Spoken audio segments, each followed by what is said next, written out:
terlalu lama, Pak. Februari, Maret, April. Ini kan 3 bulan. Seharusnya bisa lebih dipercepat ini, tapi nggak apa-apa lah karena sudah jalan. Ini buat evaluasi ke depannya aja. Nah, pencegahannya apa ke depannya itu, Pak? Karena NTT mohon maaf wilayah yang ekonominya, mohon maaf Bu Gubernur, ekonominya lemah dan rentan dengan perdagangan orang. Itu yang pertama. Yang kedua dengan Pak Kajati. Menurut saya Pak, penanganan yang kedua itu, tersangka kedua, seharusnya kan bisa lebih cepat Pak. Dan juga dari Diskrimum ini seharusnya lebih cepat untuk memberikan berkas itu ke Kejati. Karena yang Bapak katakan tadi ini masalah internasional. Pak, negara kita ini Pak, kalau kita keluar negeri itu, kita malu Pak. Kita lihat di Malaysia, kita lihat ada beberapa negara.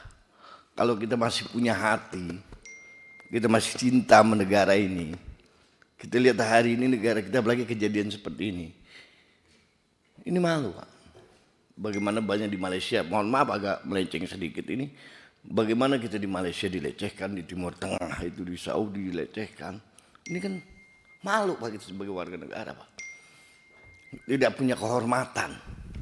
Nah saya berharap NTT ini wilayah yang memang agak terbelakang masa perekonomiannya, pencegahan lah Pak lebih diutamakan dan jangan sampai kejadian-kejadian berikutnya ada seperti ini.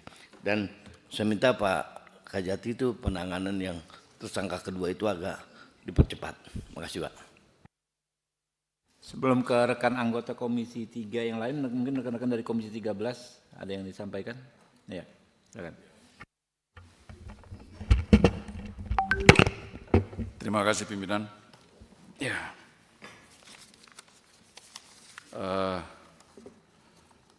Perkenalkan nama saya Umbu Rudi Kabunang Pak dari Komisi 13. Kebetulan saya Dapil NTT dan saya mengikuti betul Pak peristiwa ini. Saya juga bagian dari aliansi APPA, jadi kita sudah koordinasi semua dengan LPSK, Komnas HAM, terus Komnas Perempuan, Komnas Anak dan Perempuan ya.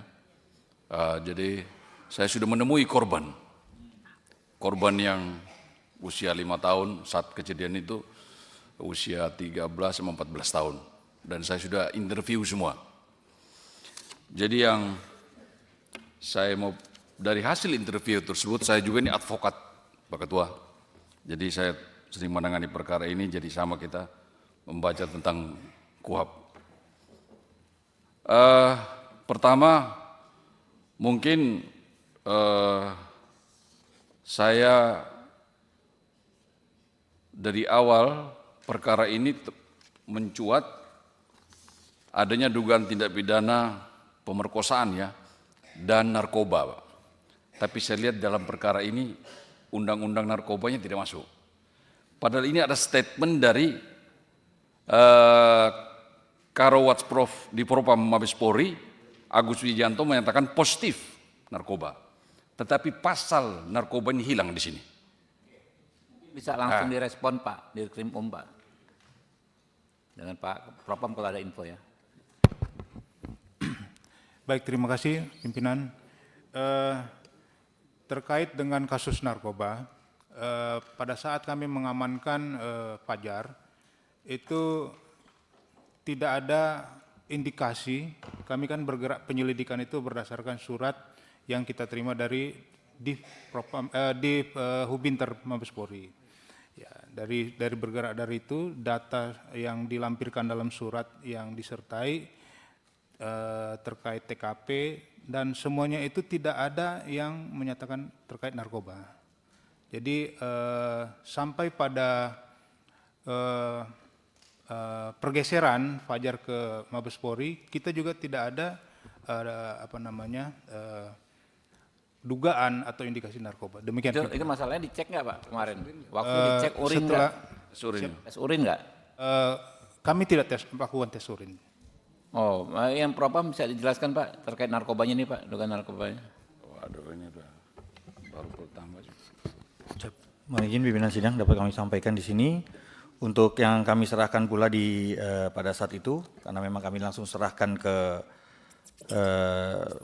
Mabes Polri, ke Divpropam kaitannya dengan pelecehan, terus kemudian pada saat itu langsung diproses kaitannya dengan pelecehannya, dan pada saat itu memang mungkin ada pengecekan urin yang dinyatakan positif. Akan tetapi tetap kita proses semua sehingga dalam proses itu untuk diputus untuk di PTDH. Siap, pimpinan sidang. Jadi yang menyampaikan tadi positif urin tadi siapa Pak? Siap. Yang menyampaikan positif urin tadi siapa?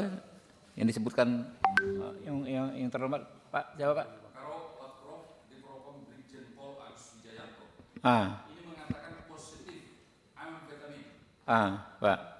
Ini bagaimana mana yang benar? Polda NTT yang salah atau Mabes Polri yang salah ini? Supaya kita clear di depan Komisi 3. Siap. Kami minta aja hasil tes urinnya itu. Siap. Ini kan protap cara penyidikan perkara kan saudara protap kalian. Siap. Perkara-perkara dugaan tindak pidana pun oleh oknum kepolisian, protapnya sudah ada. Siap. Pasti tes urin pasti dilakukan. Siap. Jadi dilakukan di Propam. Siap dilakukan. Oke, Pak. Jadi kan ini faktanya kan sudah dilakukan kan dinyatakan nggak dibantahkan itu Siap. bahwa positif urin. Pak Dirkrim lantas gimana nih Pak? Baik pimpinan izin kembali kami menyampaikan kami bergerak penyelidikannya terkait pengungkapan kasus tindak pidana kekerasan seksual ini bergerak dari surat di Hubinter Mabes Polri. Nah terkait dengan pada saat rangkaian penyelidikan terhadap Fajar ini kami tidak menemukan indikasi terkait narkoba. Kami tidak mendapat informasi juga kalau dia sebagai pengguna begitu Bapak. Nah adapun muncul setelah sampai di Mabes Polri Bapak. Kami juga kaget juga, terus terang kami kaget bisa muncul isu atau fakta ada. Iya Pak, izin Pak. Tapi kan lokus deliktinya kan di tempat Bapak. Ya kan dia ditangkap pertama kan di tempat Bapak. Di wilayah hukum Bapak. Betul. Oke. Siap. Lalu dikatakan ini kita harus bicara ke depan nih Pak. Gimana menindaklanjuti ini masalah narkoba ini harus diusut juga Pak. Itu loh. Secara teknisnya bagaimana? Jadi lokus deliktinya kan di tempat Bapak nih Pak. Betul Bapak. Nah sampai sekarang mungkinlah di sidang ini silahkan saja nggak ada masalah. Pak Kajati kan hanya terima berkas Pak ya. Nggak meriksa di awal kan Pak ya.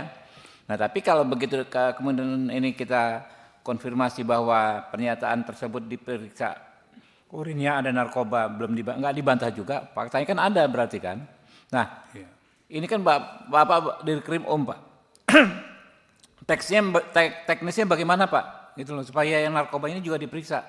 Apakah kan bisa saja diperiksa lagi dari konteks narkobanya gitu loh. Baik Bapak, jadi izin terkait dengan terindikasi pengguna pada saat itu kami informasinya bahwasanya Fajar itu sebagai pengguna karena dilakukan tes urin di Mabes Polri. Itu saja yang kami dapat Bapak. Nah, pada saat di Polda atau di NTT tidak dilakukan itu Pak. Dan itu tidak ada indikasi kami dugaan dia sebagai pemakai pada saat itu Bapak. Muter-muter nih Pak, bulat Pak. Saya nanya, tolong dicermati Pak Dir. Menurut saya udah disidik aja langsung narkobanya Pak. Bapak periksa lagi ya kan ya. Baik. Sidik aja langsung gitu loh. Narkobanya nggak apa-apa terpisah ya. Pak Kajati saya mohon saran Pak. Kalau kayak begini Pak Kajati biasanya lebih paham. Ya, mohon izin pimpinan sesuai dengan prinsip diferensiasi fungsional terkait dengan pra penuntutan, maka tentu yang kami teliti adalah apa yang ada dalam berkas perkara. Betul pasti. Itu Ya, saya udah seperti paham itu. Pak. Nah, Ya. ketika ada fakta seperti ini, teknis menyelesaikannya gimana menurut Pak Kajati? Dikembalikan kepada pemilik kewenangan, yaitu oke. penyidik yang punya Penyidik hak ya, untuk ya. melakukan penyidikan. Ya udah nanti jadi catatan kita nih Pak. Pokoknya harus ditindaklanjuti aja Pak ini Pak. Silakan saja yang P21 lanjut ke sidang, ya kan ya. kan nggak apa-apa karena kan itu peristiwa pidana yang berbeda, ya kan? Peristiwa pidana yang berbeda walaupun berkaitan, ya kan ya. Tapi itu kan pasal yang mengaturnya kan berbeda. Berbeda. Nah, lalu yang penting diusut juga narkobanya ini, Pak. Pak Dir, ya, ini akan jadi catatan loh, Pak. Ya, Baik, kami jadikan catatan, Bapak. ya langsung disidik pidana narkobanya. Baik, Bapak. Ya. Ya. Oke, saya lanjut Ya, Pak ya. Ketua.